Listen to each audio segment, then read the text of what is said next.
Hey everybody, Mr. Gann here. Going to walk through a few of these examples of ionic bonds from our slideshow. So this is our slideshow when we first introduced ionic bonding. So these are some examples I did on the board before, but just another walkthrough just in case you need a refresher. So this first one, we've got calcium bonding with bromine.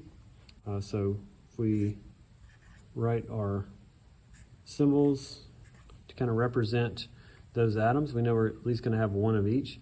Calcium is in group 2, so we think of it as having a +2 charge because it's going to give away its 2 valence electrons. All right. Bromine is in group 7, so it's going to have 7 valence electrons.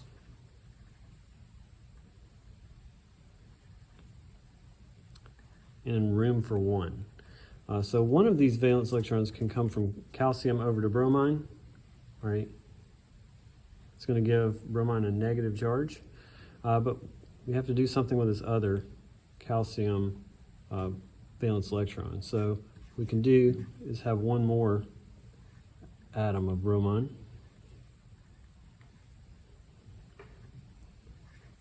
Which needs one more electron. And we can draw an arrow to show that electron is going to go over to this bromine. And so now our molecule is happy. Calcium has a full outer shell. Bromine has a full outer shell for both atoms. And the charges are what's going to be pulling those atoms together and making that bond work. Let's look at another example. So we've got potassium, which is in group 1, so it's going to have 1 valence electron, and when it gives it away, it's going to have a +1 charge. It's going to have 1 more proton than it does electrons. And we've got oxygen, which is going to have a -2 charge because it's in group 6, has 6 valence electrons, and room for 2 more. When it gets those 2 extra electrons, it'll have a -2 charge.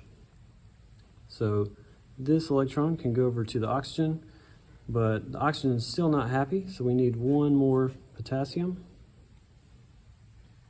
And its valence electron can go over to the oxygen.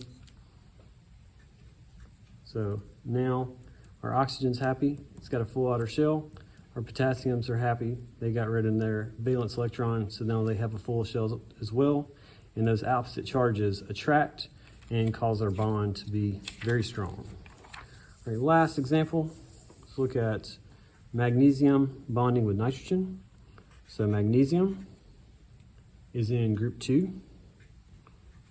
So it's got 2 valence electrons. We've got nitrogen, which is in group 5. It's got 5 valence electrons. And it's got room for 3 more. So 2 of these electrons from our magnesium can go to the nitrogen, which is eventually going to have a -3 charge. Remember, we can use our crisscross method to know that magnesium, there's going to need to be 3. Nitrogen, there's going to need to be 2. So our formula is going to end up being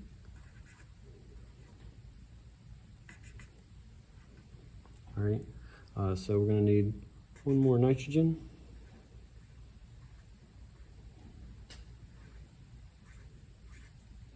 And we're going to need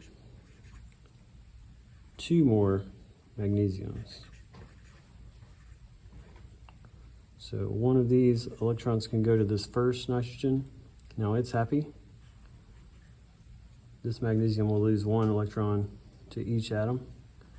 And our last magnesium will lose its 2 electrons to this second nitrogen. Now nitrogen's happy, magnesiums are happy. We've got +6 over here, -6 over here. We've got a neutral molecule, and those opposite charges are going to attract and make a very strong bond. And I forgot to give us our final formula for these other 2. So we've got 2 potassiums and 1 oxygen. So that would be our formula, K2O. Remember, we can crisscross. We know this potassium has a +1 charge, so there's only going to be 1 oxygen. Oxygen has a -2 charge, so there's going to be 2 potassiums. And same thing here. We've got a +2 charge for calcium and a -1 charge for bromine. And so we can use a crisscross method. Bromine, there's going to need to be 2. Calcium, there's going to be 1. Hope this helped you out. Let me know if you have any questions. Thanks.